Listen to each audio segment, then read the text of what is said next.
حسن ذرا یہ تو بتاؤ جانور کے بارے میں اتنی تحقیق کیوں کر رہے ہو، کیا وجہ ہے؟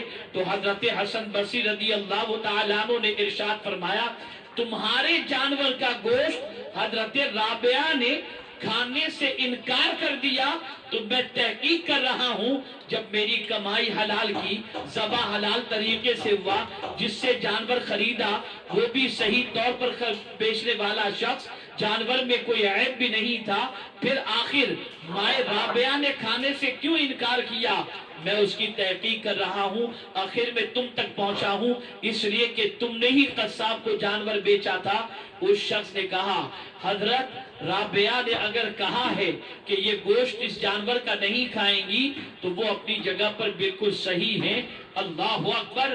حضرت حسن بصری رضی اللہ تعالیٰ عنہ کو حیرت ہوئی اور آپ نے پوچھا اے شخص ذرا بتا تیرے جانور میں کیا خرابی ہے جس کی وجہ سے تو یہ کہہ رہا ہے؟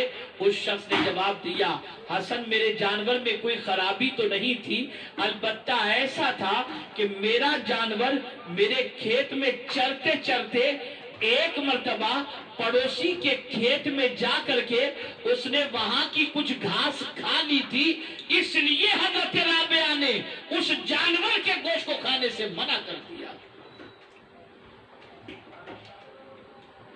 اے رسول اعظم صلی اللہ تعالی علیہ وسلم کے دیوانوں، اگر جانور کسی کے کھیت کے اندر جا کر کے گھاس کھا لے تو ایسے جانور کے گوشت سے بھی حضرت رابعہ اپنے ہاتھوں کو کھینچتی دکھائی دیتی ہیں، تو نتیجہ یہ ہوتا ہے کہ حضرت ابراہیم ابن ادہم جب کعبے کی زیارت کے لیے گئے تو ہر قدم پر 2 رکعت پڑھتے ہوئے جا رہے ہیں۔ 14 سال میں مکہ مکرمہ پہنچے، لیکن جب وہاں پہنچے تو کعبہ نظر نہیں آیا۔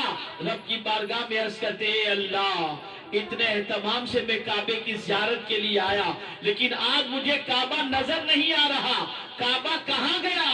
ندا آتی ہے اے ابراہیم تو نے بڑا اہتمام کیا، ہر قدم پر 2 رکعت پڑھتے ہوئے آیا، لیکن تجھ سے بھی زیادہ میری ایک عبادت گزار بندی ہے جس کی تعظیم کے لیے کعبہ خود گیا ہوا ہے۔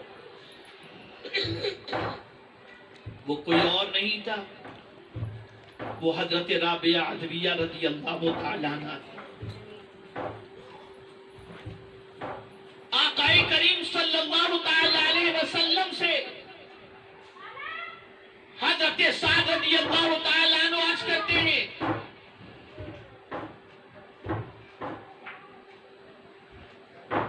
یا رسول اللہ صلی اللہ تعالیٰ علیہ وسلم میرے لیے دعا فرمائیں کہ اللہ مجھے مستجاب الدعوات کر دے، میں جس کے لیے جو دعا کروں مولا میری دعا کو قبول فرمائے۔ میرے آقا صلی اللہ علیہ وسلم نے نصیحت فرمائی اے سعد حلال کھاؤ، اللہ تمہیں مستجاب الدعوات بنا دے گا۔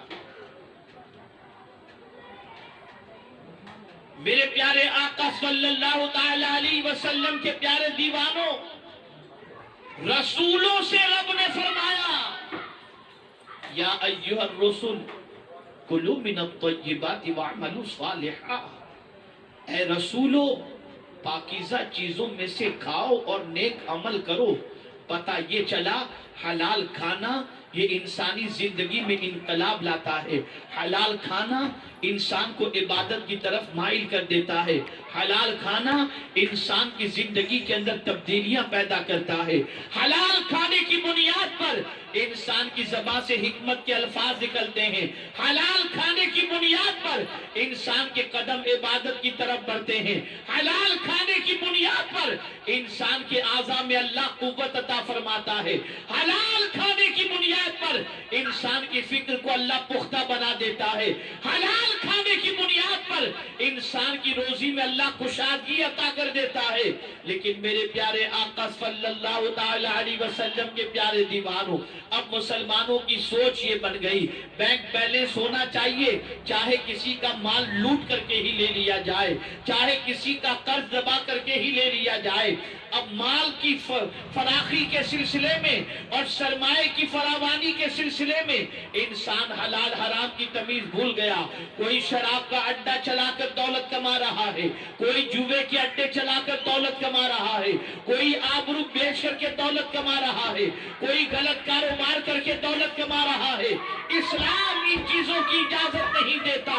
اسلام یہ کہتا ہے تمہارے حلق کے نیچے اترنے والا جو لقمہ ہو وہ حلال ہی کا ہونا چاہیے۔ آپ ذرا سوچو، سیدنا غوث الثقلین رضی اللہ المولا تبارک و تعالیٰ عنہ کی بارگاہ کے اندر وقت کا ایک عظیم خلیفہ اشرفیوں سے بھری ہوئی تھیلیاں تحفے میں پیش کرنے کے لیے آیا۔ سیدنا غوث پاک رضی اللہ المولا تبارک و تعالیٰ عنہ نے اس تھیلی کو اپنے ہاتھ میں لی اور اسے دبوچا تو اس میں سے خون نکلنے لگا۔ غوث پاک رضی اللہ تعالیٰ عنہ نے فرمایا اگر تمہاری نسبت کا لحاظ نہ ہوتا تو میں اسے اس طریقے سے دبوچتا کہ اس سے خون اتنا نکلتا جو تمہارے محل تک پہنچ جاتا۔ غریبوں کا خون چوس کر مجھے نذرانہ دینے کے لیے آئے ہو؟ توجہ چاہوں گا، یہاں وہ لوگ اپنی اصلاح کر لیں جو غلط کاروبار کر کے کسی کا پیسہ دبا کر کبھی عمرہ کے لیے چلے گئے، کبھی 11 دیگیں چڑھا دی، کبھی چادر چڑھا دی، کبھی کیا کیا کبھی کیا کیا، اور سمجھتے ہیں کہ یہ ساری چیزیں قبول ہیں۔ اب حضور کا فرمان سماعت فرمائیں، اگر کسی نے حرام کی کمائی کا احرام خرید کر کعبے کا طواف کیا، اللہ اس کے طواف کو قبول نہیں فرماتا۔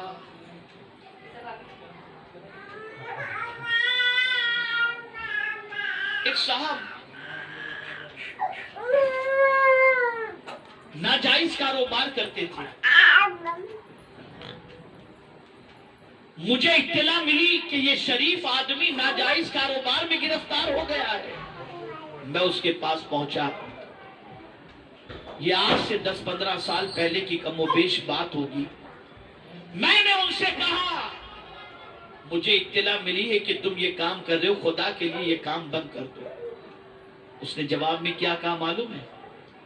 اس نے کہا مولانا اس کمائی کے ذریعے 20-25 بیواؤں کے اور مطلقہ عورتوں کے گھر میں چلاتا ہوں۔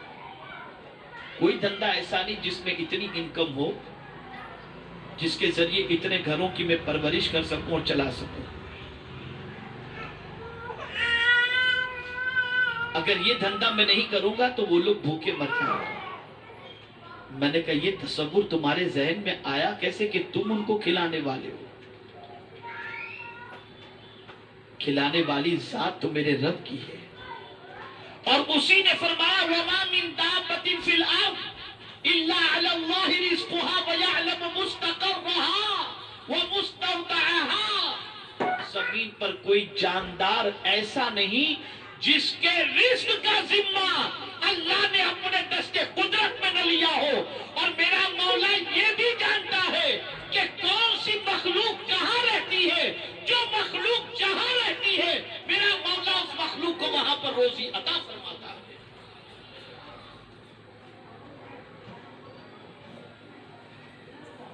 یہ غلط تصورات کہ جبرن وصول کر کے نیاز کی دیگیں چڑھاؤ، حرام کمائی کر کے شربت پلاؤ، اسلام میں اس کی کوئی اجازت نہیں ہے۔ خود بھی حلال کھاؤ اور دوسروں کو بھی حلال کھلاؤ۔ بلکہ میں تو اعلیٰ حضرت عظیم البرکت امام عشق و محبت کا جب یہ فرمان میری نظر سے گزرا تو میرے تو پیر کے نیچے سے جیسے زمین کھسک گئی، رونگٹے کھڑے ہو گئے۔ کسی نے اعلیٰ حضرت سے پوچھا کہ اولاد کا حق ماں باپ پر کیا ہے؟ تو عام طور پر انسانوں کے ذہن میں یہ بات ہوتی ہے کہ بچہ جب پیدا ہو جائے اس کے بعد ہی اس کا حق ماں باپ پر ہے۔ اعلیٰ حضرت فرماتے ہیں کہ اولاد کا حق اس کی ولادت سے پہلے بھی ہے، جیسے ہی ماں کے پیٹ کے اندر حمل قرار پایا، ماں امید سے ہوئی، بیوی امید سے ہوئی، تو شوہر کی ذمہ داری ہے کہ جس عورت کے شکم کے اندر بچے کی پرورش ہو رہی ہے، عورت کے منہ کے اندر شوہر جو لقمہ رکھے وہ حلال ہی کا رکھے، اس لیے کہ عورت کے منہ میں جو لقمہ جائے گا اس سے جو خون بنے گا اسی کی غذا اور اسی کے ذریعے بچے کو غذا پہنچے گی اور بچے کی پرورش ہوگی۔ تو بچے کی پیدائش سے پہلے بھی بچے کا حق یہ ہے کہ بیوی کے منہ کے اندر شوہر جو ہے وہ حلال کا لقمہ رکھے۔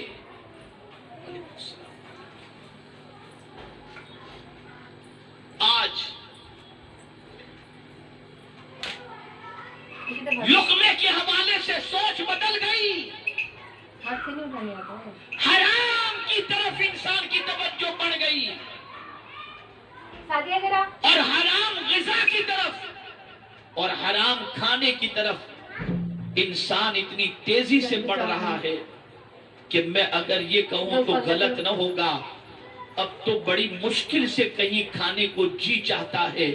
حالات اتنے بد سے بدتر ہوتے جا رہے ہیں کہ الا ماشاءاللہ تقریباً کی کمائی کے اندر کچھ نہ کچھ شبہ اور کچھ نہ کچھ ڈاؤٹ اور کچھ نہ کچھ جو ہے وہ حرام کی آمیزش کسی حد تک دکھائی دیتی ہے۔ میرے پاس آج بھی ایک علاقے کے لوگوں کی کمائی موجود ہے۔ میں گیا تھا بنگال، جہاں پر لائٹ بھی نہیں تھی، جنریٹر کا انتظام تھا، دور تک بجلی نام و نشان تک نہیں۔ پروگرام ہوا، حضور مفتی اعظم ہند علیہ الرحمۃ والرضوان کے خلیفہ جو وہاں بنگال کے کسی دیہات میں رہتے تھے، وہ اپنے ساتھ کم و بیش 100-200 لوگوں کو، مرد و خواتین کو لے کر کے آئے۔ پروگرام ختم ہوا، جن کے گھر میں میرا قیام تھا وہ گھر تھوڑا سا کشادہ تھا لیکن لائٹ وہاں پر بھی نہیں تھی، تو وہ آ کر کے بیٹھ گئے اس 100-150 کے قریب جو مرد و خواتین تھے ان کو لے کر، اور مجھ سے انہوں نے فرمایا کہ حضرت ان کو داخل سلسلہ فرما دیں۔ میں نے کہا آپ خود حضور مفتی اعظم ہند علیہ الرحمہ کے خلیفہ ہیں، آپ نے ان کو داخل سلسلہ کر لینا چاہیے۔ تو وہ فرمانے لگے مولانا میں تو یہیں رہتا ہوں، آپ اتنی دور سے تشریف لائیں، میں سوچا کہ آپ سے داخل سلسلہ ہو جائیں۔ بہرحال میں نے ان کے حکم کا خیال کیا اور میں نے ان کو مرید کیا۔ جب وہ سب داخل سلسلہ ہو گئے تو مفتی صاحب نے ایک چادر بچھائی۔ اب وہ لوگ جتنے بھی موجود تھے، کوئی 1 روپے کا سکہ رکھ رہا ہے، کوئی 2 روپے رکھ رہا ہے، کوئی 5 روپے رکھ رہا ہے، کوئی 10 روپے رکھ رہا ہے، کوئی 3 روپے رکھ رہا ہے۔ یہ سارے پیسے انہوں نے جمع کیے، سب نے اپنے اپنے حساب سے اس میں ڈالے، اور پھر اس کے بعد اس پیسے کو مفتی صاحب نے چادر کے اندر سمیٹا، اور سمیٹنے کے بعد انہوں نے کہا کہ حضرت یہ غریبوں کی طرف سے چھوٹا سا نذرانہ ہے، قبول کر لیں۔ میں نے کہا حضرت اس کی تو ضرورت نہیں تھی۔ کہا نہیں حضرت یہ خوشی سے یہ دے رہے ہیں، ان کا دل رکھنے کے لیے آپ قبول